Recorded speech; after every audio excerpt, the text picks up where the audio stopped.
Hello and welcome to Philosophy of the Barber. Today's guest, we have John Magyar. He has over 20 years worth of experience in law enforcement and was the owner of Faded Times Barbershop for 5 years in Swanzey, New Hampshire, and sold it to Tom Irving. So it's now Irving Barbershop in Swanzey. John, nice to see you. Yes, nice to see you. It's been a long time. I know. Thanks for having me. So I kind of want to pick up from the beginning with you and tell me a little bit about your life before barbering. My life prior to barbering, well, like you mentioned, for 20 plus years, just before I became a barber, I was in the public safety field. So I did that for a while. Prior to that, I was in the military. Shout out to us Air Force vets. And I was, I was in the Air Force for 4 years, and I actually, that's really, when I think back, that's really where or when I began cutting, was in the military. I was tired of, you have to understand, when I went in, it was all about, us guys that wanted the hair, we liked, the style was, parted down the center and feathered back and all that. And you're going to have to divulge like what decade this was. Okay. John. All right. Well, I went in 82. So, you had to have the short military style haircut, but you also wanted a little bit of flair with a haircut. And I found that the barbers on base just weren't cutting it, I would go there, like many of the folks on base we were all getting kind of bad haircuts. If you had transportation and you could go off base, well, you could go get a decent haircut somewhere, but on base, it just wasn't happening. So what I did was I was at the BX one day, and I came up upon just a pair of, a cheap pair of clippers for sale. So I bought those and I started fixing my own haircuts. So I would go get a haircut, and you had to get a haircut every couple of weeks. So I would go get a haircut, come back and fix it, and it looked pretty good. I got pretty good at fixing what I considered mistakes, or bad haircuts. And one day, I remember this clearly. I was out on base, and a buddy of mine asked me, he said, "Hey, which barber gave you that haircut?" And there were two barbers in this particular barbershop on base. And I remember the good one, his name was Angel. I remember it to this day. I mean, I would only go to Angel, but Angel, it was hit or miss with him. So he asked me which barber I went to, and I told him, well, this haircut I actually gave myself. As I did, I gave myself a full haircut. One day I got up and I just decided I'm not going to go. I had fixed every part of my hair myself, so I figured I'll just give myself a haircut, a full haircut. And I told him that. I said, well, and I was a little reluctant. I was kind of embarrassed to admit I was cutting my own hair, but I told him, I said, I cut this myself. And he looked at me and he said, would you give me a haircut? And I thought, well, if I can cut my own hair, I could probably cut somebody else's hair. I don't think it would probably be less difficult to do. So that's when I started giving haircuts. But my interest in it, really, when I think back, my interest in it was, all right, now we're going back. This is something you don't even know about me. You and I have been friends for a while, but I've never shared this. When I was in high school, again, this was the era, we're talking late 70s, early 80s. Everybody had longer hair than what you would see nowadays.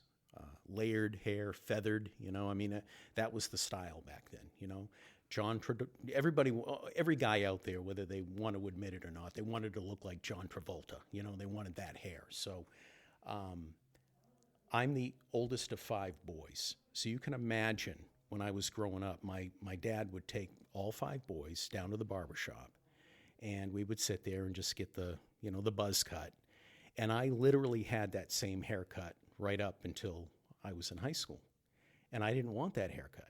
But we couldn't afford, I couldn't afford to go and get a really decent haircut at a salon. That's where you would go, back in the 80s. I mean, if you wanted to look like, John Travolta, you had to go to a salon and get a haircut like that. So I couldn't afford to do that. But I found a school. There was a school downtown in Haverhill, where I grew up, that you could go to for cheap money and get a pretty decent haircut. So I started going there, and that's when I got out of that that buzz cut phase, and I started growing my hair out a little more, and I had interest in it. But what I found was, I clearly remember watching the instructor talking with the student that was working on my hair, and that was fascinating to me. I found it very interesting, and I remember watching that person section the hair and my hair and cut the hair according to the instructor. Then sometimes the instructor would walk away, and I would see the student sort of fumbling with the comb and the shears, and I almost wanted to take the comb and shears from him and do it myself, but that became really I don't know, I was fascinated by it. I just thought it was like really interesting, and it stuck with me. Even the techniques and things like that. I had never actually physically performed them, but I remember actually kind of learning the lessons along with the student. I was paying attention, and it just was fascinating to me. So that's really, I think, that was kind of the start of it for me. And when I started, I kind of, forgot about that whole thing when I got into the military. But when I started cutting hair, all that I incorporated a lot of that, what I had seen, and into those haircuts. And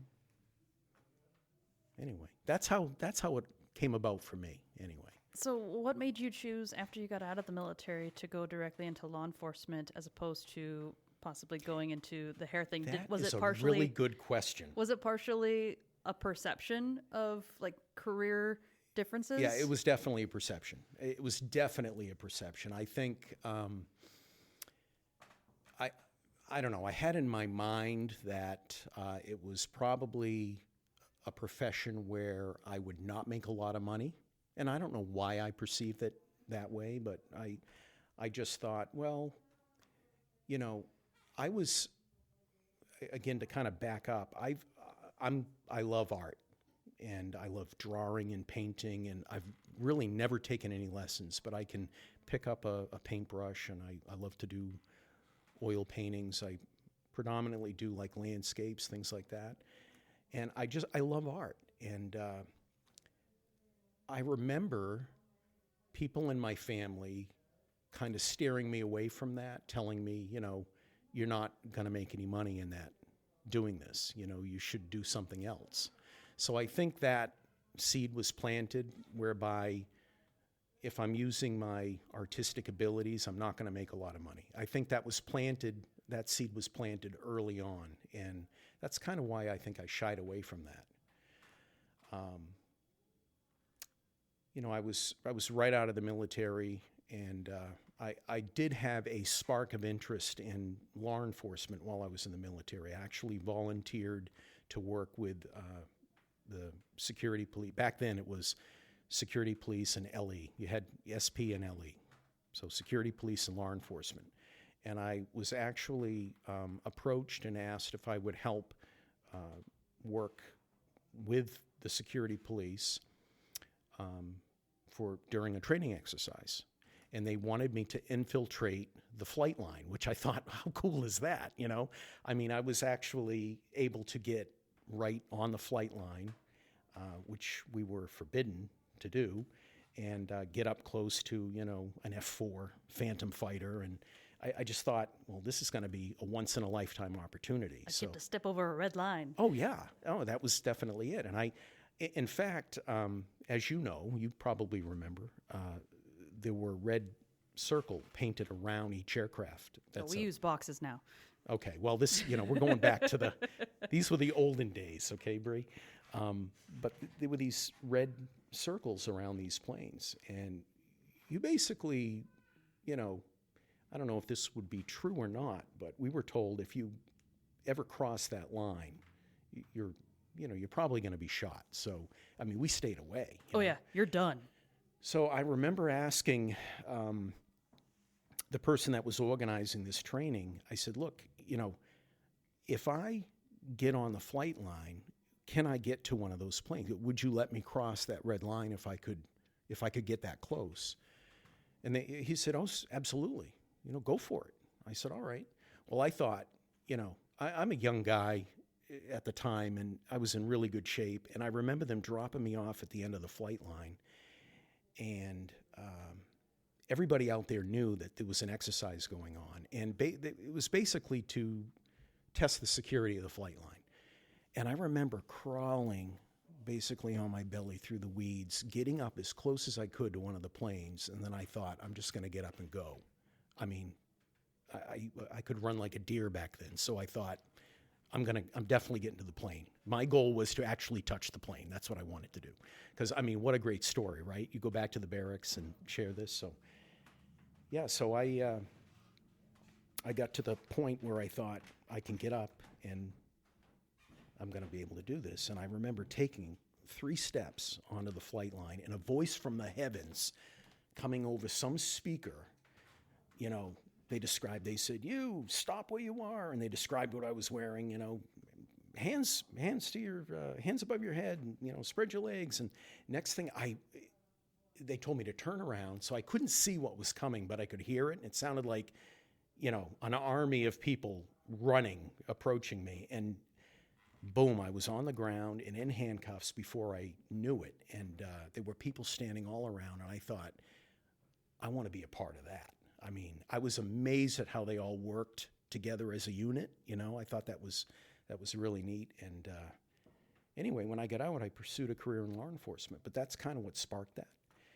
And anyway, that was it. So what finally clicked with you to finally leave law enforcement and then pursue the buried passion that you had for hair and for barbering? Excellent question. Well, for years, the job, I really did love the job. Very stressful kind of a job. And I quickly rose through the ranks. I became a lieutenant as a police officer. And I left there really because I was missing a lot of, I had 2 young boys at the time and I was missing ball games and things like that. So I left law enforcement basically for family reasons, just for a better way of life. And I was offered a job working at a private school as a safety ops manager. It was actually better pay, better hours. I had weekends off. It was a dream come true. So I jumped at the chance. I took the job. And for the first, 5 years, it was pretty decent. And then it just became more and more stressful, a little more difficult, a little more challenging. And not that I wasn't up for that, but I started thinking about doing something else. And I just kept coming back to barbering. I mean, this entire time, I had been cutting hair. My boys' hair, for example, friends and family, in my basement with an old pair of clippers, and I would always think about doing it, but it wasn't. And I would talk about it a lot with my wife. I told her that if I couldn't do it now, that I was definitely going to do this when I retired. That was going to be really my retirement job. But deep down inside, I really wanted to do it right now. I wanted to do it right away. So, and it was just by chance. I mean, you and I have talked about, I believe things happen for a reason. And I've had enough experiences in my life where I'm like, you know what, this is just more than coincidence, But I remember clearly one night I was sitting at home. It was after work, and on came Chronicle, New Hampshire Chronicle, and a show on television, and they were highlighting the school, the New England School of Barbering. And I remember hauling to my wife, you got to get in here. This is exactly what I want to do. This is what I've been talking about. I had never heard of the school before. I never really searched for it or searched for a school like that. But when I saw that school on television, it was exactly what I was looking for. And I had made the decision that day that I was going to go to the school and check it out. And I did. I called the school. They were very welcoming. They said, hey, come up whenever you want. We'll give you a tour. We'll talk to you about the profession. And I went up there and I met Dave Caron, who is now, I consider him a great friend. And man, it was everything I was looking for. And I decided, to leave my job that I had been at for over 13 years and pursue this as a career, and it was terrifying. It was scary. And I'll tell you, if it wasn't for my wife, super, super supportive. And we figured out whether or not we could swing it financially. And everything kind of fell in place and I was able to do it. And I'm so grateful for that, So did you check out other schools before you checked out New England School of Barbering? No, I didn't. I didn't even look for other schools. I knew that, there were, without naming names, you've got your typical run-of-the-mill. We name names. Empire, okay. Well, Michaels. Empire, It's pretty much the only games all those in town. schools out there. And quite honestly, I didn't want to get into the cosmetology end of things. At least I didn't think I wanted to back then. I do have an interest in it now. Sure. But as a barber, I'm a master barber, but, I find myself sometimes if I go to a hair show or something, I remember being at one hair show, which was kind of a combination of barber and cosmetology. And I remember I was watching a platform artist on stage doing this crazy long haircut. It was on this woman. And at one point, I kind of looked around me, and I was literally the only dude standing in a sea of, 20-something-year-old women. But for me, I wanted to know that, it was interesting to me. So, well, I feel like once you've reached a certain point in the barbering profession, it's going to barbering shows really doesn't do anything for people who have been in the industry for a while, because we continue to want to learn more and to grow. Right. And really the way that we can find that is to go outside of the barbering profession to see what cosmetologists do, because that's not something we're familiar with. And that's where we can continue to grow. Yeah, I would totally agree with that. For me, it was something, I was learning something new, or seeing something new, and I wanted to understand it a little better. So, but anyway, I got off track. What was I saying? Schools. Yeah, so the schools, I didn't want that, at least I didn't think I wanted that type of education. I wanted to be a barber. You wanted the straight razor. I wanted the straight razor. Yeah, I wanted the... I wanted to be a barber, and I wanted to give, at the time I was thinking my customer base would be predominantly male. And, I would give men haircuts and give manly haircuts and things like that. But it wasn't until I got into it that I really realized that, I don't care if I'm cutting a guy's head or head of hair or a woman's head of hair or kids or, old, young. It didn't matter to me. It was just, it was the whole process of doing that, of giving somebody that haircut that they want, that certain style they're looking for, and making them happy. Didn't matter to me, Well, because it's just a canvas, and whoever decides to wear that canvas, exactly, that's up to them. Yeah, and the people you meet too, they're so interesting. And if you're talking to guys all day long that are, either in the military or in law enforcement, or they're, if that's all you're attracting, you're kind of missing, I think, the big picture. I've learned so much in the past 5 years doing this, 5+ years of having my shop. I've learned so much from different people, people that I thought I would never talk to, really, like I wouldn't have anything in common with this person, but they're coming to me for something. And, once you get them in the chair and you start talking to them, it's just interesting, to learn about people. Well, and I was talking to Corey Holt from a previous episode, and we kind of got on the subject of, people come to you initially to get a haircut, but they keep coming back to you, for who you are, and for the experience that they get when they're in your chair.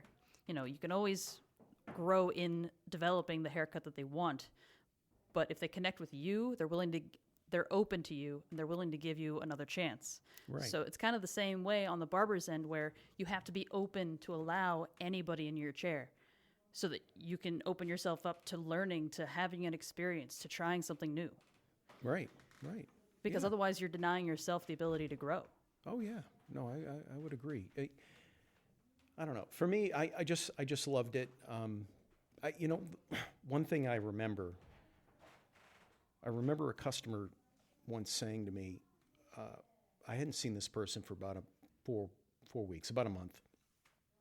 Person came back in, and we started having a conversation about what we were talking about, last time that person was in. And he stopped and he looked at me and he said, "How do you remember that?" Like I was remembering the previous conversation. And I said, "Well, I don't know. We were just talking about it a month ago." But then I realized, like, I couldn't tell you what I had for breakfast yesterday, but I remember the conversations I'm having with my customers. And it was because I think if you genuinely enjoy the people you're dealing with, I think you're going to remember those things. I know guys used to write things down about each customer and keep little cards and things like that. I never had to do that. And I'm grateful for that. I wouldn't say my memory is any better than the next person's, but of course my wife would tell you I have a really bad memory. But, it's selective. Yeah, exactly. But, when it came to conversations with customers, and I think that's important, if you really try not to only enjoy the art of what you're doing, but enjoy the people you're talking to, It's so cool. Well, I think on the memory end of things, like we all, unless you are an elephant, we all struggle when it comes to remembering names at first. But we are far more likely to remember your haircut and what we talked about. Exactly. Than we are anything else. Yeah, I'm terrible with names too. But the longer you foster that relationship and grow it and cultivate it, the more it's like, all right, and it's the visual, like when you see the name, if you have appointments or whatever. Right. It's reinforcing. If you're friends with them on Facebook, you see it all the time. And then you'll remember who they are. But we tend to remember people right off the bat with, like, if we have, 20 different mics. So we have to differentiate when we talk about them to other barbers that are in the shop going, all right, well, which mic are you talking about? Exactly. And then we describe their haircut. Right. Or what they do. Right. Because last names, that's hard. Right. But it's their description, their visual description, because this is such a visual job. And then also the connection that you made while talking with them. Because other barbers, if they've sat in their chair, would also have that basic connection. So that's like how we determine who you are in our little circle. Right. Yeah. It's it's interesting. You talk about, visual being, looking at somebody's hair, and it's also their head, You get to know people's heads. It's kind of funny, but their hair type, whether or not they have a mole in a certain spot or skin conditions, a cowlick somewhere or something. Yeah, it's interesting. The guy that comes in with that same product in his hair every time and never washes it before he comes to see you. Oh yeah. That's a whole nother. We could do a whole nother show on maybe things that irritate barbers. Yeah. Oh, definitely. But yeah. Anyway, no, I've just enjoyed it. I've really. I had to sell my shop about a year ago. I sold it to to move to the East Coast for family reasons. I had to do that. And of course, I got here. I thought it was going to be very easy to open up a shop here. And I quickly found out that was a challenge. So There is a bubble on the seacoast of New Hampshire. yeah, I would say so. It's really saturated, I think, with barber shops and salons, and it's been a struggle. So, you know, in my quest to open up a shop, which is really what I want to do, I have been offered jobs working in other shops, but I so enjoyed having my own shop. I really, you know, it killed me to sell it, but I was so happy to sell it to somebody, a young guy by the name of Tom Irving, who's a great barber and even a better person. And he's running that shop right now under his name, and he's doing a great job with it. And I could not have asked for a better person to take over the shop. So, you know, it's really not a sad story, but it did. It broke my heart to sell that shop, and I created it from nothing. There was not a shop there. It was an empty room, and to, you know, have that vision and build that and then have to leave it, it was tough. And I thought, oh, I can do this because I can recreate it. But it's almost like, you know, leaving a child, or you know, it was hard. It was really hard. Well, it's a little bit of magic. Like, when you find a space that was not a shop before, and you can immediately envision what you're going to do with it, that's a little spark of magic that you just stumble upon. Right. Like, right. That's not something you can manufacture and replicate. Right. And, you know, you kind of remind me of another thing that I think is great. It's a great tool to have as a barber, is the ability to visualize. I think it's huge. Yeah, it's huge. And, you know, not everyone can do that. You know, we can get into a whole nother conversation about, I personally think, and we may have a difference on this, but I think if you have a bit of artistic ability within you, I think it translates into being a better barber. And I think Dave Caron would argue that with me, my instructor, because of course he's in the business of, you know, educating. He claims he can teach anybody to do this, and I believe he can. It's a learned trade is what he's always saying. But I agree with you because, I mean, if we look at the old textbooks, you know, L. Sherman Trustee Publications, it's called The Art and Science of Barbering because it's really a mesh of the two. Like, right. There is some art involved, especially today when you're dealing with like less of the average barber and more into the design aspect of things, more of the urban end, where it's, you know, looking for actual artistic ability on the side of somebody's head, where you are phenomenal and nobody would really peg you for that just because you don't really meet the general expectation of a description of a barber who would be able to do that. Right. But yeah, I don't look, I know the audience can't see me, but I don't look like somebody that could do what I do. I mean, hey, I'm 56 years old right now. I've got gray hair, and you know, I don't look like your typical young barber, you know, that you may have in your mind, that image. I used to have young guys, I say young, you know, early 20s, pop into my shop and stick their head around the corner and look at me. And you got to know I'm the only barber in my shop. I've always worked by myself in my shop. And they'd peek their head around the corner and they'd say, "Yo, man, is John working today?" And I'd look back and I'd say, "I'm John." And they'd say, "Oh," because they weren't, you know, and they're I get it. expecting a young guy. They were expecting somebody, you know, probably tattooed up and young and, you know. Well, I think it's a direct expectation that somebody who would wear a certain style would be the person to be able to give that certain style. Yeah. Just like somebody who can cut ethnic hair or textured hair. Right. Whatever you want to call it. There is an expectation that that person has to have that type of hair in order to know how to cut it. Sure. That's not the case. That's not the case. So no. There's that perception issue again. That's like, oh, if you have a quality person in any profession, they don't look a certain way. Right. You know, Dave my instructor, used to tell me, you will attract people like yourself to your barbershop.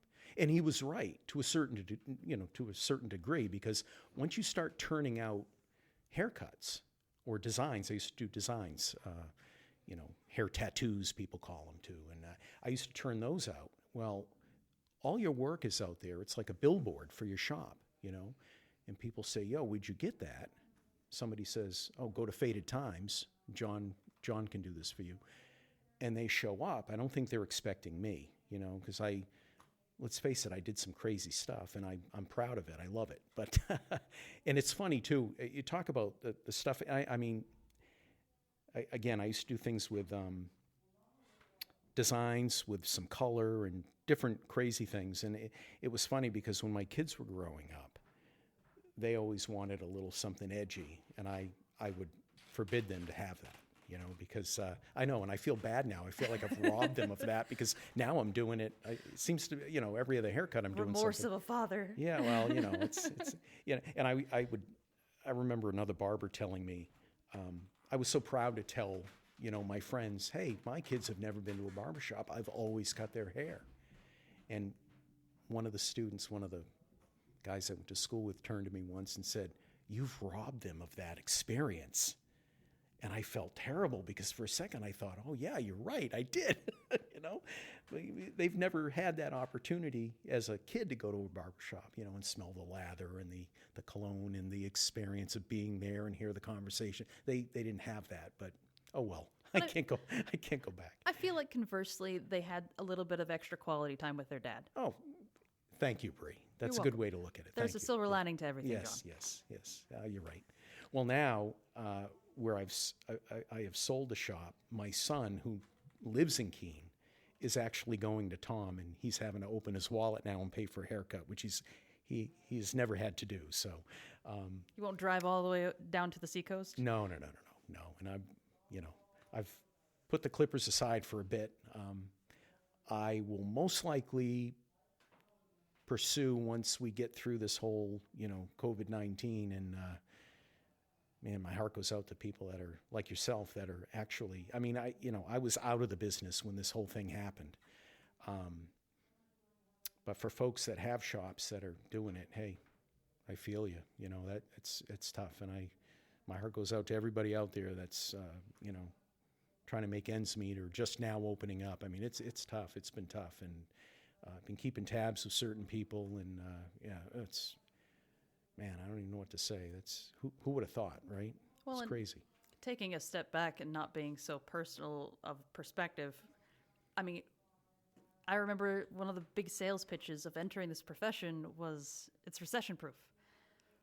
But nobody ever says anything about pandemics. Nobody ever thought of something. You really couldn't have dreamed this up, although it's happened before, right? I'm sure a think tank could have brought it up, but yeah, right. Yeah, we're not geniuses in a room together. No, we just want to cut hair, But I will tell you, it's funny, because I've been out of the business now for just over a year. I've kept my Facebook page up, though, so I can have contact with my customer base, and they're friends, and I like to, just stay in touch with them. It's the only Facebook page I know, Bree, don't, it's the only social media page that I'm involved in right now, as far as, being able to. You do what you got to do. I know. I just don't have I'm my own not going to page. throw any judgment. No shade. Right. But anyway, so I have my page open, and, Facebook, as you know, if it's a business page, they let you know how many views you're getting, this and that. Boy, did I see an uptick in views and people reaching out to me, and I'm not even open. I don't even, but these are former customers and just general people out there. Hey, where can I go to get a haircut like this? Or is there anything I can do now that I can't get a haircut? What can it's really been eye-opening, but people at a time like this, you really understand, I think, as a customer, just how valuable the barber is. Well, and I think that, right now we're living month to month, like from a memory standpoint. Like, I don't know about you, but I can't remember exactly what was going on before COVID happened and the quarantine started.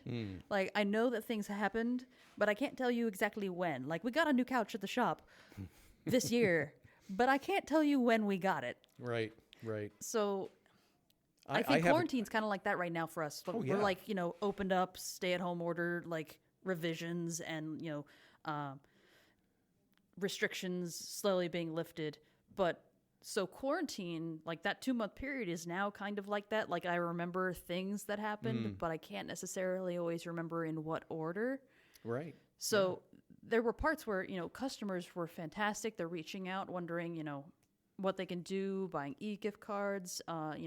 Square has been phenomenal, letting us open online stores during that with a lot of different features being rolled out that they didn't have before.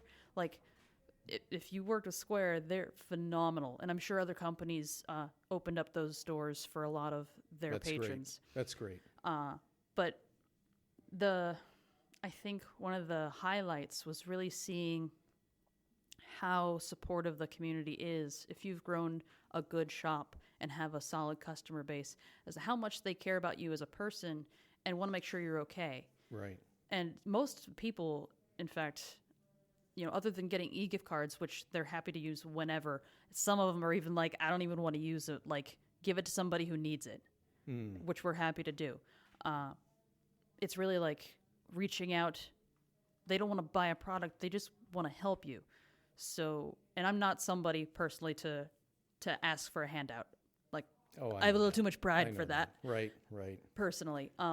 So I'm always willing to like, hey, if you want to buy a product, buy a t-shirt, like buy anything retail to help us out, by all means, go for it. But I'm never going to just like ask for a handout with nothing to give you in return.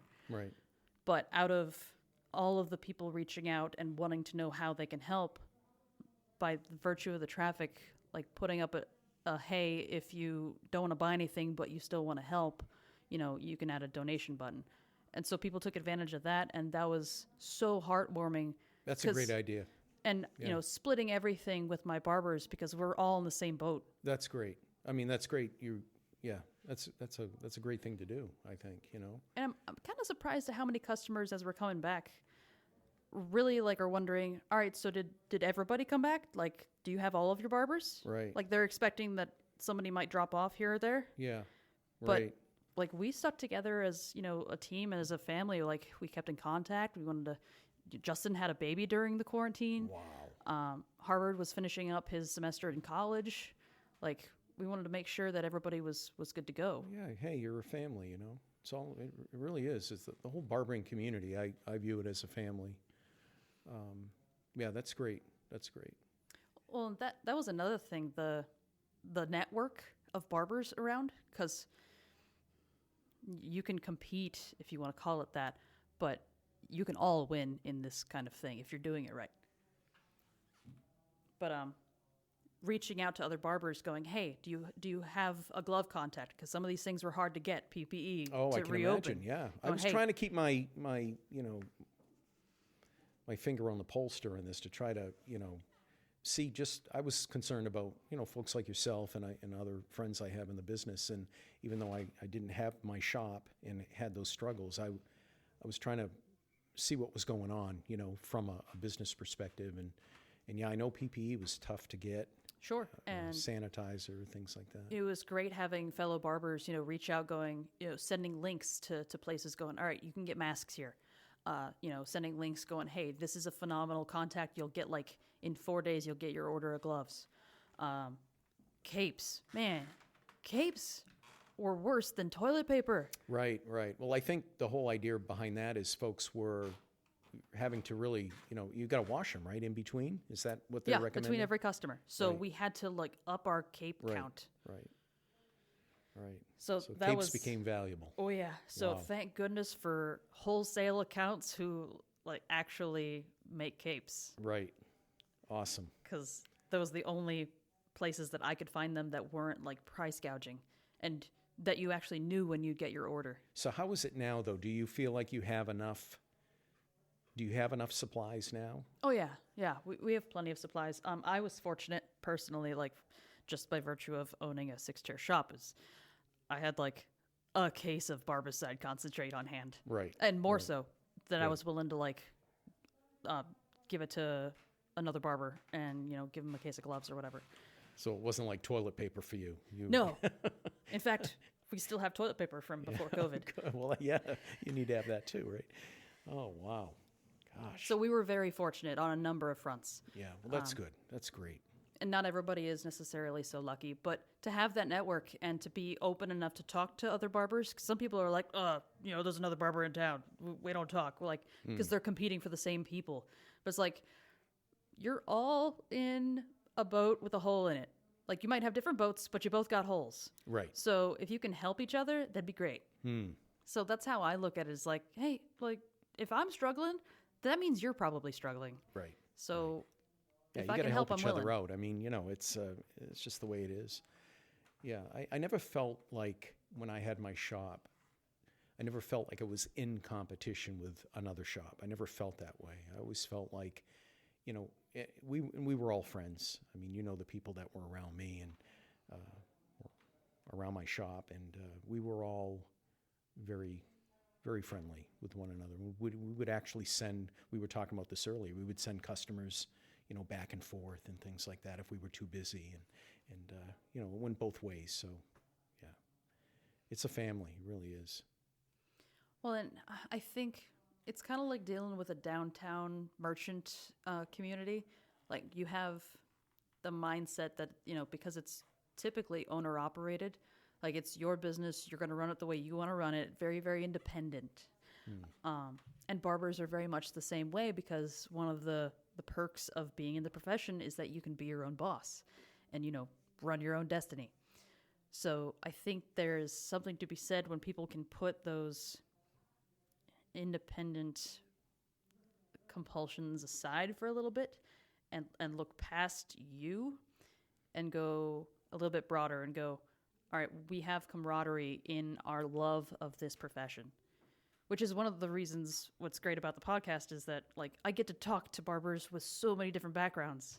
Yes, that definitely. We may disagree on a lot of different subjects, whether it's politically or morally or whatever, business, like our philosophies on how we run things, but we come together in the common ground of loving the profession.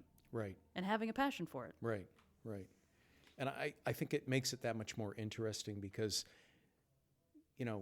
folks do have different views on things, different backgrounds, but you all have that one common, denominator. You all have that same interest, in barbering, and that's what pulls everybody together.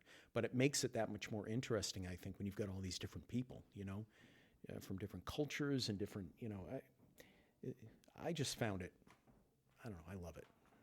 Well, I think it extends just as much as how diverse and eclectic your clientele is, as much as it is how diverse and eclectic your barber network is that you're open to hearing and understanding people from different perspectives. Sure. And that helps you grow as a person, like as a whole, across the board. Like, these types of things that you learn transcend any profession. Right. That's just being a human. Yeah. I had a customer once. Was a woman, young woman, early 20s. She came up the stairs to my shop, poked her head in the door, and she said, "Hey, can I ask a question?" And I said, "What's that?" She said, "Do you cut women's hair?" And I said, "You got money in your pocket?"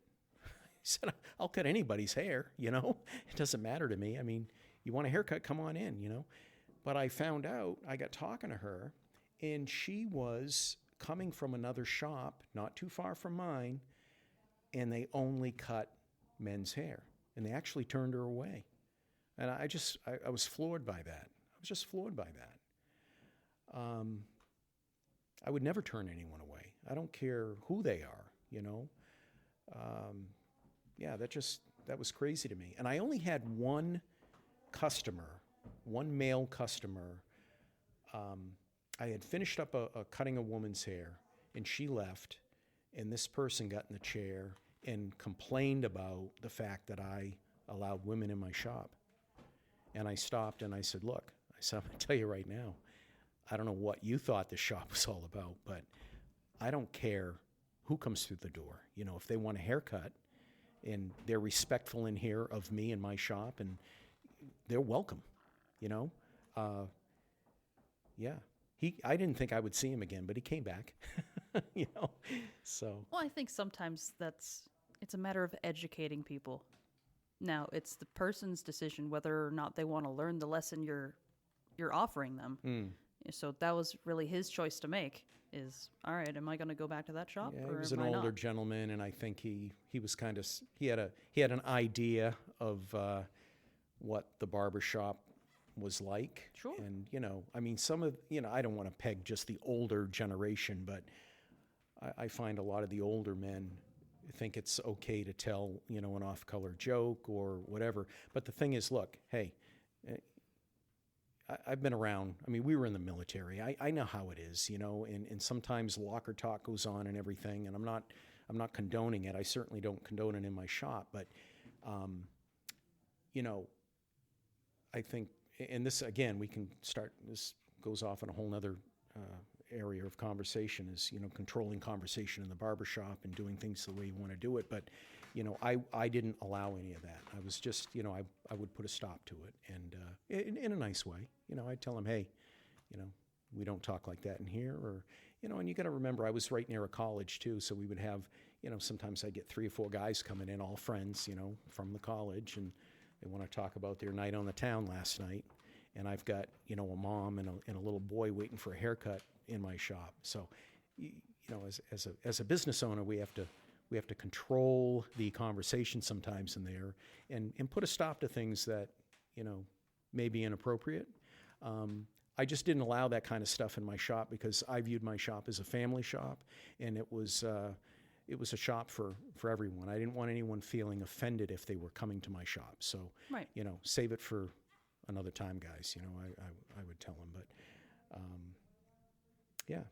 Well, and I think that it's our job, not only as shop owners, but as barbers, we have that responsibility to control the conversation because we are really the driver of it. Right. We can control whether we reply to it, whether we encourage it, whether we discourage it. It's our bus. You can get on or get off. And guess what? We're the one with sharp objects. So That's right. That's right. that little subconscious thing in the back of the customer's mind going, right, they have scissors That's right. next to my ear. Yeah. Accidents do happen. That's why we have insurance. But that's part of wanting to be inclusive and being open to everyone is really creating that environment that is welcoming to all. Right. And there are plenty of shops that are welcome feeling to a specific clientele. Right. There's a specific type of person that feels very comfortable in that environment, and there are people that don't. And it's not to say that that's wrong No. that it shouldn't exist, but it's Right. setting yourself up for what your goal is. Right. But the one thing, and again, if that's the type of shop you only want to attract a certain demographic or whatever. Hey, so be it. I'm not knocking that. I just say for me, that's not the way I operated my shop, and I also viewed it as if I don't want to turn. If you're turning away somebody, you're turning away that money as well. You're limiting the funds that you could be potentially bringing in. So I think you're kind of shooting yourself in the foot, so to speak. If you start You're cutting excluding your paycheck, people. Short. Yeah. And I think that Corey and I had covered this with our earlier conversation that the whole turning away certain haircuts, long hair or textured hair or whatever type of hair that you were uncomfortable with, being honest with the customer while still being open with them is look, I'm totally willing to cut your hair, but I will be honest and let you know that I don't have a lot of experience with this type. If you're willing to work with me and be patient with me till we can get what you want, then I'm willing to work with you. Absolutely. And that's a mutual thing that has to occur. So making that known is not a bad thing. No, But not at all. Totally shutting that out so that you'll never grow and never learn that's robbing yourself of future Right. income as well as a learning experience. Right. I totally agree with that. I think the worst mistake you can say, and I mean, I've heard this time and time again from people that have come to my shop to have things corrected or fixed. They would say, I went to this shop, I asked for, XYZ, and this is what I got. And the person would tell them, they would say, hey, I would like my hair like this. Can you do this? And the barber or stylist would say, oh, yeah, absolutely, I can do that. And then have no clue. I mean, it was clear to me by looking at what they did to that person's head that they didn't know what they were doing. They said that they could do something that they clearly didn't have the skills. So I think by being upfront, right, if you don't have the skills in that certain area, because let's face it, we're all strong and weak in different areas as barbers. If you don't feel comfortable doing it, I think you need to, just don't say, oh, I can do that, and give it your best, because sometimes if you're not up to par there, it could be a disaster. Then they may be coming somewhere, going somewhere else to get their hair fixed. Well, and then there has to be that desire to hone one's skill, where if you don't have a certain type of hair coming through your door in a shop, so you're not getting that experience with a certain type of hair, I think it's the responsibility of the barber to seek out those people, like put out, hey, I'm going to give free haircuts to anybody who has this type of hair because I want to learn. Right. So create those opportunities for yourself. Yeah, absolutely. I think what I would do is if I had, if there was a textured hair or somebody was asking for something that I wasn't doing every single day, I think, number one, take your time. I know you're probably in a shop and you want to turn out haircuts, as fast as possible, but really take the time. The old saying is, once you cut it a certain length, it's not getting any longer. So just take your time with it, and that's really the best advice I could give with, somebody that might be struggling, is just take your time. Look at what you're doing, step away from it, take a look at it in the mirror from a distance, and just kind of go with it. And you can let them know, hey, look, I'm gonna take my time on this because it's something that I haven't done, a whole lot. And they would, I found that my customers, they would respect that, Oh yeah, and I think any reasonable person will give you some buffer time, especially if you're up front with your experience level. Oh, sure. Yeah. Up to a certain point. Up to a point, right. If you're rocking 2 hours and their butt's falling asleep twice, it's like, right. We need to cut this short. I've got dinner. If you see that coming, I think that's, prior to picking up the shears, just tell them, hey, I'm just not, it's out of my wheelhouse right now, But again, that goes back to training, right? And getting as much education as you can, take classes. Another thing you can do is buddy up with another barber that has that crazy skill, I'm not going to mention this barbershop, but I actually got a phone call from a barber who was struggling with fades and just wasn't doing them a whole lot, particularly bald fades, and asked for some help. Yeah, I said, absolutely. I packed up my tools, and I said, if you can give me, 3 or 4 customers, have them lined up, and we'll do them. I'll show you how to do them. We can practice, or you can practice, and, watch me. And yeah, I did that one day, a whole afternoon, just teaching. And, I think any barber out there would be willing to help, especially if they're a friend, if you know them already, they're from the area. I think they'd be more than happy to help you. Or even just like somebody who's common in the profession and they're willing to display the humility to ask for help. Yeah. Just by virtue of that, I think you earn immediate respect and go, yeah, if you're willing to ask for help, sure. I mean, I'll let's face it, we whatever's don't in my know power. it all. There's not one barber out there, I don't care how sick they say their skills are, there's not one barber out there that knows it all, that is good in every single aspect of, they may talk the talk, but look, let's face it, we all have our strengths, but we're all weak in a certain area. some of us in many areas. But it's something that if you have the desire, I do believe you can actually, you can hone that skill. You can hone it, and don't shy away. If you're a student in barber school right now, don't shy away. Don't be the person that runs to the bathroom or runs in the back room or whatever when, a customer comes through the door with a head of hair that you don't want to cut because you're just terrified to cut that hair. I'll tell you, I wanted to do I was struggling for some reason with shear over comb when I was in school and flat tops. And I remember telling Dave Karen, this is what I feel like I need help with. And I want, if you can, I said, I want to be fair about this, but if a flat top comes through that door and nobody wants it or nobody's up for the flat top, I said, I don't care if I'm in the back room eating lunch. Call my name and I will come out. And do you know I was about 2 bites into a sandwich one day, honestly, and he hollered my name, and I knew, a flat top or shear and comb, shear over comb, just walked through the door. And so practice it because that's the only way you're gonna get better, and you will get better. You will. And what I've told the students recently to try and keep in mind, and they told me last week that I hear it in the back of my head, which is lean into the suck. Like that thing that you are avoiding, that thing that scares you the most. You're in school, which means there's a safety net. So now is the time to push yourself. If you fall, you'll be caught. You'll be fine. Right.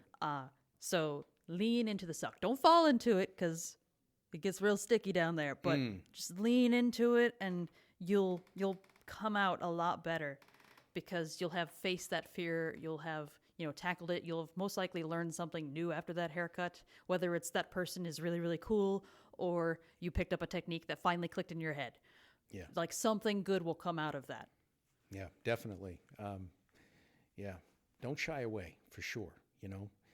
Absolutely. We can all get better. We can all, hone our skills, and it's important. Tackle those things you're afraid of. And like you say, while you're in school, that's the time to do it. I remember week 1 in school. I was there literally 1 week, and there was a student. I don't even remember this person's name. They were graduating like next week. This person had already gone through the program, and he was the terror on this guy's face because it finally sunk in that he was done. And, the instructors were not going to be standing by his side when he was working on a head of hair. He was going to be out there on his own. And I remember the look on that guy's face, and I thought to myself, that is not going to be me, down the road when I graduate. So I think that terrified me, seeing him and realizing how nervous he was leaving. And I thought, I don't want that to be me. So I really, I don't know if you remember or not, but I remember even taking my lunch breaks, and I would go to the video library and grab, at the school and grab, videos that I could watch while I was eating my lunch. I wanted to know everything. I don't know everything. I'm still learning, but I wanted to know as much as I could coming out of that school. So for anybody out there that is going through school right now, please do yourself a favor and just be a sponge and absorb everything that you can. Learn from, if you're not cutting hair, watch somebody that is. Stand next to the instructor while that instructor teaches another student, is showing another student a skill or something. Because, don't hang out outside. Don't go out for that cigarette break or whatever. Yeah, that's a whole nother thing too. If you're smoking, man, try not to. If you're a smoker, this is a good time to quit, right? If you're in school, because once you get out there, every time you have to step out for a cigarette, you could be losing a customer. So. And you might lose the next one that smells your breath. Yeah, that could be too. But I think vaping has kind of helped that a little bit, oddly enough. I think so. At very least with the smell. Yeah, that's true. Yeah, the smell's a little better, I guess. I go, all right, cotton candy, that's a little bit better. Yeah. Anytime I see somebody young smoking, though, you got to remember I'm an old man now, so I just, hey, be healthy. Do what you can for yourself. And hey, if you're a barber, it's a good habit to quit now because like I said, every time you have to step outside, you could be losing. That's money out of your pocket, I think. And Barbers are a frugal people. yes, absolutely, you have to be. You have to be. Well, and I was so proud that good thing to come out of 2 months of quarantine is that my youngest barber, who's now 21, quit vaping while she was on quarantine. Oh wow, that's awesome. Good for her. Man, props to her. That's great. Awesome. Yeah, it's yeah, probably not a good habit to have as a barber, I would say. Yeah. Well, when you're like 10 inches away from somebody's face for, 20, 30 minutes, Right. if you had coffee, we can smell that. So, Right. Yeah, you've got to have good hygiene. That's a whole nother thing. We appreciate people sitting in our chair with good hygiene, right? Yes, we do. Yeah, and as a barber, you have to. I mean, you are representing not only the shop you're in, but yourself. You're selling yourself, and hey, you've got to look the part and smell the part, right? In the most selling ourselves in the most honorable sense. That's right. Yes, that's right. Absolutely.